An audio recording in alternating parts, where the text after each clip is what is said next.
Good morning everyone. My name is Satyash Chaudhary and I am the principal of Sophia Convent School, Sonipat, and I will be taking PhD English, that is class 10th chapter today. Our topic is Dust of Snow, a poem written by Robert Frost. So when we are talking about a poem by Robert Frost, we have many poems. The Road Not Taken, Mending the Wall, and this is another poem where he highlights some part of nature. So we can say that in this poem he is leaning more towards the romanticism part. So what is romanticism? The poets which are writing about nature, about day-to-day life, about the general life, about how beautiful nature is. Okay, like we have some romantic poets like we had S.T. Coleridge, we had William Wordsworth, we had P.B. Shelley, and again in this poem we have some leanings towards romanticism as a whole. So let's start with this poem. Before we get on with the poem, let me discuss something regarding this. Let me discuss the storyline of this poem. So in this poem, we are talking about a chilly, snowy weather. It's winter, and the poet, the persona, had a very bad day. The bad day, he is in that mood, that somber, that sordid mood, where he is thinking about what had happened on that day, and he is not happy about it. So now, when he sees a crow perch on a hemlock tree, and then he sees that the snow is falling as fine particles from that tree, he feels very elated and very happy. So that simple moment, it may not be very meaningful, but then it again changed his perspective towards life and it made him happy. Now let's discuss the point of irony over here in this particular poem. Now we will discuss some symbols regarding this poem. First of all, the poet is using the winter season as a symbol. So why winter? Why winter? Now, if we are in a class, we ask our students this: why winter? So winter is considered to be very harsh, and especially a snowy weather like this. So we don't have much resources. All the agriculture is not there. Crops are not there. So winter is considered to be very harsh, and you can say it can be deadly for old age people also. So winter is not a good sign. We must have seen, in our Indian culture also, we have Makar Sankranti, we celebrate Makar Sankranti, we have Pongal, we have Bihu, we have many occasions and many festivals to celebrate the onset of spring and the offgoing of winter. So winter is considered to be something not good. Now let's talk about this hemlock tree. So hemlock is a poisonous tree with white flowers. So hemlock, if I talk about history, so you must have heard about Socrates. So Socrates was a Greek philosopher who was given hemlock. He was poisoned and he was commissioned to death. So again, hemlock tree. And then again we have a crow in the poem. So why a crow? Not any other bird. So crow is associated with many negative aspects in various cultures. In various shamanic cultures, in Indian culture also. You must have seen अभी शराब आते हैं तो during शराब, we keep some things away for the crow, for the dog. So the crow is seen as a messenger for the dead. The crow is seen in some cultures as a messenger for the dead, and crow is basically a scavenger, feeds on the dead also. Right? So crow is associated with death. Hemlock tree again associated with death. Winter season, snow season associated with non-productivity, very you can say very dull, grey, dark life, where nothing grows. Everything is white, everything is grey, or everything is just in the shades of black and grey. So nothing colorful. So we can say that the life over here is very dull, very grey, very sad, dismal.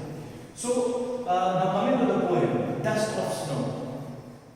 The way a crow shook down on me, the dust of snow from a hemlock tree, has given my heart a change of mood and saved some part of a day I had rued. Okay, so let's come to it one by one. The way a crow shook down on me. Now the poet is going somewhere on the icy, snowy road, and he sees that a hemlock tree is there just by the side of the road, and the trees are laden with snow. The complete atmosphere, the complete surroundings is just white and grey and dark. And the way now the crow comes and perches. तो एक crow बैठता है इसके ऊपर एक hemlock tree की branch के ऊपर. Now what happens is when he perches on that tree, the tree is already laden with snow. The tree is overloaded with snow. So when he perches, the extra weight of the crow, it dislodges some snow in the form of some very fine snow particles, which he calls as dust of snow from a hemlock tree. So that falls, and as a result, what happens? उसके बाद क्या होता है? Has given my heart a change of mood. So now the poet is thinking about something. The persona's day has not been very good. So what that incident does is that it makes him feel happy. That small incident has given his heart a change of mood and saved some part of a day he had ruled. So rude basically means to resent.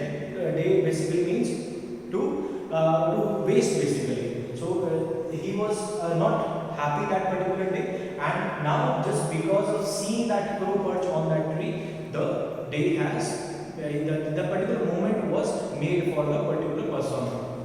Now this is the irony over here. Now what is irony? Hindi में बोलते हैं विरोधाभास. विरोधाभास, something which is said and the another opposite meaning what it is meant to be. So irony. Why irony? Now look at the symbols. We are talking about winter season, snow. We are talking about where nothing grows. We are talking about hemlock tree, which is poisonous, again associated with death, and we are talking about crow, not a very beautiful bright bird, right? So now all these three symbols are used to depict something beautiful. These three symbols, which are often, again I am saying, which are often termed as negative, they are delivering something positive to the persona. This is irony. Okay, तो विरोधाभास यहाँ पे हो रहा है एक तरीके से. Then imagery is again one of the element in the poem. Imagery क्या है?